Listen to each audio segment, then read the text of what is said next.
नमस्कार साथियों, क्या से क्या हो गया बीते 6 सालों में। हम पिछले 6 सालों में 2 करोड़ रोजगार प्रतिवर्ष सृजित करने की बात करते थे।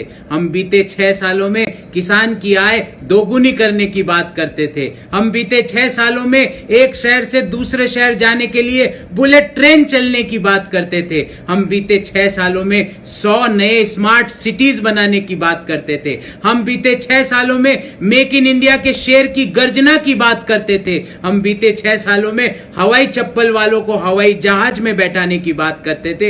हम बीते 6 सालों में स्टार्टअप इंडिया स्कीम के तहत उद्यमशीलता को चरम पर ले जाने की बात करते थे। हम बीते 6 सालों में डिजिटल इंडिया स्कीम के तहत गांव-गांव इंटरनेट पहुंचाने की बात करते थे। हम बीते 6 सालों में पेट्रोल की कीमत को 30 से 35 रुपए प्रति लीटर पर लाने की बात सुनते थे। हम बीते 6 सालों में विदेशों में पड़ा सारा काला धन वापस भारत में लाने की बात सुनते थे। हम बीते 6 सालों में डॉलर के मुकाबले रुपये को मजबूत करने की बात सुनते थे। हम बीते 6 सालों में 5 ट्रिलियन डॉलर की अर्थव्यवस्था बनाने की बात सुनते थे।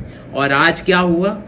आज 60% से ज्यादा हिंदुस्तान की आबादी को सरकार ने 5 किलोग्राम अनाज प्रति व्यक्ति प्रति माह हस्तांतरित करने की बात करी, क्योंकि सरकार को लगता है कि 60% से ज्यादा जनता आज भुखमरी की कगार पर पहुंच चुकी है। क्या से क्या हो गया। हमारे जीवन पे, हमारी अर्थव्यवस्था पर एक बहुत बड़ा गहरा प्रभाव है और इसी कारण से 2017 के पूर्व हम रेल बजट को एक सेपरेट बजट के रूप में संसद में पेश भी करते थे और संसद से पास भी करवाते थे। 2017 में रेल बजट का विलय आम बजट में कर दिया गया। आज उसका ऑब्जेक्टिव समझ में आ रहा है देश को कि ऐसा क्यों किया गया। उसको करने का कारण ये था कि सरकार की मंशा रेलवे का निजीकरण करने की थी। आज उसी संदर्भ में मैं अपने 3 पॉइंट सरकार से पूछना चाहता हूं, अपने 3 सवालों का उत्तर जानना चाहता हूं।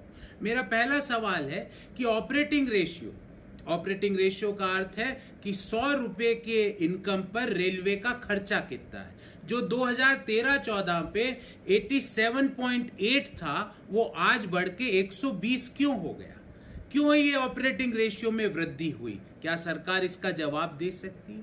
मेरा दूसरा प्रश्न ये है कि देश में टोटल 68,000 किलोमीटर का रेलवे नेटवर्क है और उस 68,000 किलोमीटर के 50% में देश की 96% ट्रेनें goods as well as passenger उस पे दौड़ती है और उसी नेटवर्क पर ये 151 निजी ट्रेनें भी दौड़ेगी। तो उससे होगा क्या कि जो निजी ट्रेनें हैं उनको प्रायोरिटी दी जाएगी और जो भारतीय रेलवे की ट्रेनें हैं जिसमें आप, हम और हम जैसे करोड़ों लोग सफर करेंगे वो स्टेशनों पे खड़ी हुई आपको मिलेगी। और नंबर तीसरा मेरा सवाल है और बहुत महत्वपूर्ण सवाल है कि जहां पर आज महत्वपूर्ण स्टेशन है जैसे पटना हो, रांची हो, जयपुर हो, टाटा नगर हो, ये स्टेशन भारत के करदाताओं के पैसों से उसका निर्माण हुआ है।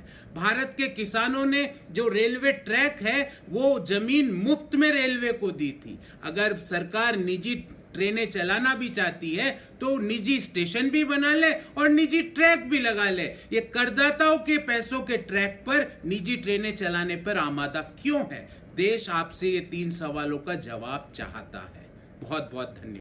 नेशनल दस्तक की आपसे गुजारिश है कि अगर इसको बचाना चाहते हैं तो नेशनल दस्तक को सब्सक्राइब करने के लिए रेड कलर के सब्सक्राइब बटन को दबाएं, फिर बेल आइकन की घंटी दबाएं। नेशनल दस्तक को बचाने के लिए बहुत जरूरी है कि हर खबर को शेयर करें, लाइक करें, कमेंट जरूर करें।